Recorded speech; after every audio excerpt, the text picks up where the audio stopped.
Someone said that I'm not actually a car guy. I care more about money, and it seems I care more about depreciation and maintenance cost and repairs and less about cars. Is there any truth to that? I think it's complicated. No one should tell you how much you love something. No one has a right to say that, but obviously we're on social media and I'm on YouTube and Instagram, and people can dissect this part of my life, right? Happens when you're on social media.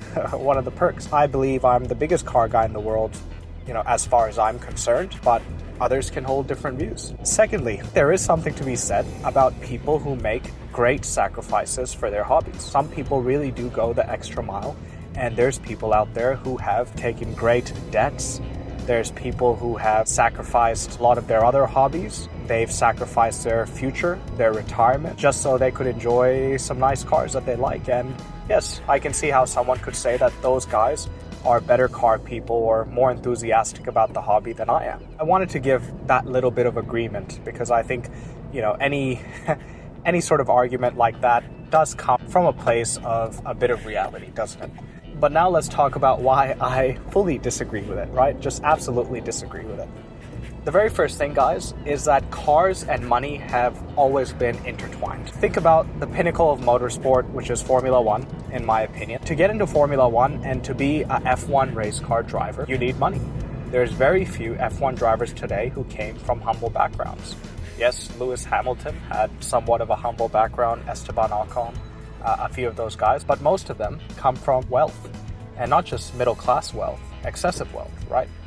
And even the likes of Lewis Hamilton came from humble backgrounds, but, humble as far as Europe is concerned, right? A lot of the world, would see even those backgrounds as upper echelon backgrounds. And, a point can be made where they were. To people out there who think money and cars aren't related, absolutely they're related, right? You can't be an F1 driver without having money. Be the most talented person out there. You could be as talented as Max Verstappen, Lewis Hamilton, any of the greats, Fernando Alonso, but you can't get there without money. Go-karting needs money. Any sort of motorsport activity, operating these machines, it requires a lot of money. And I don't say this to dissuade you from the hobby of cars. I say this to reveal the realities of life, right? There's a lot of people who might watch these videos, they're inspired by the hobby and they have that YOLO mindset, right? Just get your dream car and that's it. And no, there's, finance to these hobbies. So if you want to be an F1 driver, yes, have your talent, yes, work hard, but understand that you'll need to come up with the money somehow.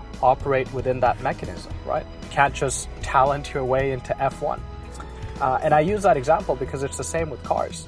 There's never been an instance in my life where, I've gone to purchase a car and money hasn't been involved. In fact, in any car purchase I've made, and I would say that in any car purchase anyone has made, money would be the primary factor, simply because I'm not made of money, right? Whenever you or I go to buy a car, what's the first thing we're considering? It's price tag, if it's within our budget. And it's the case with every single car I've ever bought. Any of my family Toyotas, the hybrids that I own, money. My Toyota GR Yaris, money. If one day I can afford a Porsche, that'll also probably be because I couldn't get a better Porsche, right?